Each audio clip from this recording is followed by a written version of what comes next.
guys, it's Joel from MoonlitsHollow, back again with another video. Today I wanted to talk about something a bit different, a bit beyond, spiritual practice and spiritual situations. I want you to talk a bit more about more life-orientated things, and something that I think is important for people to realize that people don't, or people miss, or, one of the above. I wanted to talk about pain, particularly, emotional, mental pain, those sorts of things. I really feel that a lot of people, and I've definitely been there myself, intentionally escape and avoid pain. Okay? People cannot comprehend that the only way to really grow as a person and to change and to achieve change in external situations, not just personal growth, but in jobs, in relationships, in friendships, family, in career, in every possible subject area, we must suffer. And I know that sounds quite sadistic and quite terrible, but people, we must suffer. If life is perfect and nothing bad ever happens to us, there's no incentive for change. There's no incentive to grow. There's no incentive to be different, to be anything other than what we are right now. And so I guess I really sort of feel that we need to embrace pain more. Pain is a very unpleasant thing, and we've all experienced some kind of undue stress or distress, some sort of emotional or mental pain at some point in our lives, and it is a terrible, or rather a really not great time. I definitely understand that. I've been through a lot in my early years leading up to now, and I know that very, very well. But pain is a catalyst. Pain is a charge, it's electricity. It drives us forward. It helps us acknowledge when we're at fault, or when we're doing things wrong, or when we're not being in line with who we really are. It helps us acknowledge that we want more, or that we're not happy with where we are. We're not happy going to the same old 9 to 5 job and doing the same thing over and over again. It's just not enough. It's not good enough. And many people will stay comfortable. That position of employment is finances, it's comfort, it gives you security and stability. And there is truth to that, of course. But at the same time, we can do better. You could get another job. You could upskill. You could. There's always options for people. And even if the option is that you cannot leave a job that you don't like, or you have a lot of, a lot of depression or stress from, or whatever it may be, however it's bad or negative, change yourself. You are in control of yourself, and you can change yourself. You can change how you react to things, your mindsets, your thought patterns, everything. You can change all of these things about yourself. That's something you are in control of. You may not be able to control your finances and the money flow. You might be struggling in lots of different ways. It's not always finances either. Mental health is a big thing. Um, Issues with family, losing people, losing friends, or losing a relationship, or whatever it is, obviously is not an enjoyable time. But that pain doesn't have to cripple you. It doesn't have to put you on your knees and make you beg for mercy. You can fall to your knees, and you can cry, and you can spend time there, but don't stay there. That's the message here. Don't stay on your knees. Get back up, keep trying. You're only a failure if you stop trying. And you know what, sometimes we all fail. We stop trying, we give up. We've all done it, I've done it, but we can do better than that. If you could have, true sight, or, sight of the entire situation, and could see everything, every possible future, every possible event, or whatever it is, in front of you, you know, you might see the value of continuing to try, because that good thing, that change, that something is right around the corner. And when you're suffering, it's hard to see the bigger picture. It's hard to see beyond that pain or what's in front of you. But keep pushing. Understand that pain is necessary.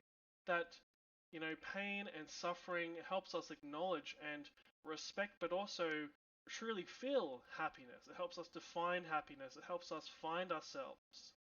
Pain changes people. And sometimes it's not always for the better. I can admit to that, and I acknowledge that.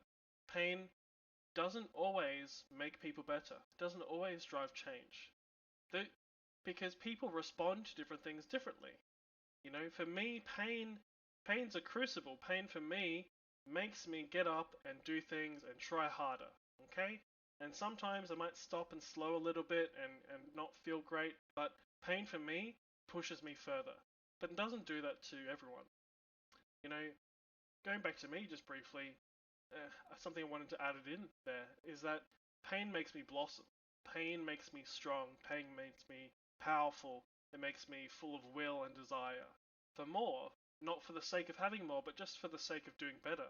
Knowing that I can do better, that I can have more of an impact to others, that I can be a better person myself, that I can be, continue to be my true self, and to be this person that you see in front of you. You should probably sit up properly. um, Change yourself. Become someone that can not only work through pain, but use it as a catalyst.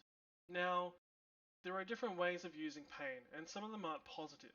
Feeling hatred or feeling anger and pushing that into the fires within you, like pushing into the furnace.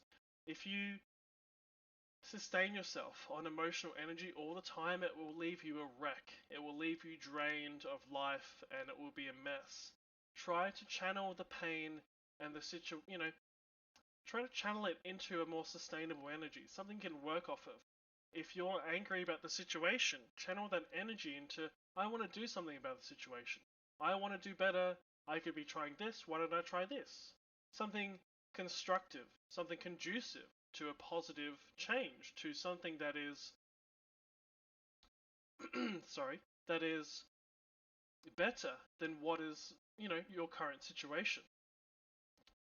Learn to work through the pain, but first and foremost, feel the pain. Too many people push aside or bury all their emotions. Your emotions are you. If you bury them, they will come back up. And they will come back up with a vengeance. And that result, or that situation, is not positive and will not be good for anyone. Feel things. If you're angry, be angry for a little while. If you're frustrated, be frustrated. If you're sad and you want to just sit on the couch and eat chocolate and cry over chick flicks or over romance, movies, things like that, that's fine. There's nothing wrong with that. Too many people demonize emotions. They say you shouldn't feel emotions, you should get over it, get it done, whatever. But in saying that, a lot of those people that feel that way are broken now. They've been doing that for years. They're so broken inside they don't know what to do about the situation. They don't know how to work through those emotions and feelings. So feel things. Let emotions, like a river, run its course. Don't let it rule you and control you, but let it run its course. Work through the emotions, be observant of the emotions, maybe practice some introspection or reflection on the emotion, where it's coming from, why you feel that way, why you think that way, etc. And you can better yourself. You can work through that pain or that emotion and become better for it. You can learn more about yourself, be a better person, or achieve whatever goal you have, whatever personal or spiritual or whatever goal, whatever it is at all. It's important to me to encourage people to feel these emotions, to not demonize them. Your feelings, your thoughts are valid and important. And we need, as people, on the internal individual level, we need to acknowledge our thoughts and feelings more and actually speak up when something's wrong, or say, or be truthful with ourselves and be honest with ourselves, vulnerable. Admit when something's not right. Admit to ourselves that we're not happy, that we don't like this thing, we don't like when someone says that or does this or this situation or this workplace or this whatever. Admit, be honest, find strength in your vulnerability with your own self. If you struggle with vulnerability with others, start with yourself. In a lot of ways, it's harder to be vulnerable with yourself as compared to others. It's just, really hard. Vulnerability with my own personal self was something I struggled with for years.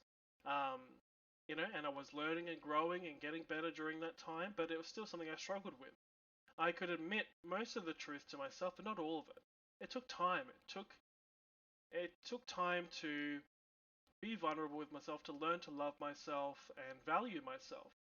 Um, personally, and this is a bit of a personal story now, but I never used to feel happy ever really when growing up as a child, in my teens. I just didn't have any internal happiness.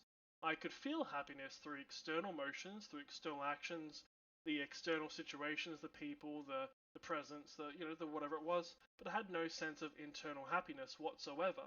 And that made things really hard because I didn't know what I wanted. I didn't know who I was. I didn't know, you know, the why, or why should I bother, or anything like that. But through my own effort and my own struggles, I learned to love myself. I learned to value myself. I learned to conjure and have this reservoir of internal happiness just inside me, that isn't affected by these external situations, by these negative by all these things. I could just be happy in myself, and that was a life-changing thing for me. And I encourage other people who might feel similarly to me to find that. In reality, with all these talks that I do and all these things, the main message here is listen to yourself. Be truthful with yourself. Admit things to yourself and grow. Don't push away things. Don't try to escape. Sometimes a reprieve is necessary, a rest is necessary, and it can help you work through things. Because if you're just trying to fight battles all day long, it's not a good time, and it can take it out of you. But listen to yourself, work through these things, and grow. Understand pain is necessary, and pain can be an ally. It doesn't have to be a foe or an opponent. It can be something more. It can be an ally. It can push you to greater heights, to admitting when something is wrong, to helping others, to making a difference to yourself, to the lives of others, to family, friends, loved ones, whatever it is. Pain is what you make it, I guess you could say. And that's true with so much of life. It's our perspective, our mindsets that interpret what we're given, what we experience, and how we feel about it. It's very. A lot of people have even the idea of, I guess, suck it up, just run with it, is a perspective. It's you saying those things, those feelings don't matter. I'm just going to keep going, keep going, keep going. Those feelings don't matter. That's a perspective. That's a view of the world and all those situations. And I don't think it's a conducive view of the world to a happier self. But in some situations, that may do the trick. It may work for that situation. But be flexible, be versatile, adapt to different situations. Be your true self always. But sometimes different situations call for different mindsets, different perspectives. Be flexible, be able to change your perspectives, change who you are, you know, not changing yourself for others, but only changing, you know, change daily, grow, your tastes, your desires, your needs, your wants, all these things change often. Be privy to that, be aware of that, let it happen. Don't force change for the sake of change, but always be open to it and accepting of it when it comes. I think that's really important. But I could go on and on about this situation. It's something that I feel really strongly about. I really want to share some ideas with people to help them see differently. But I hope that you took something away from this talk today and that you found it valuable, that you found some or one of my perspectives interesting. Maybe it will challenge you to create a new perspective, or you will adopt one of my perspectives, or in your own way, in your own individual way. But I hope you enjoyed. Thank you for listening, and I'll talk to you soon. Bye.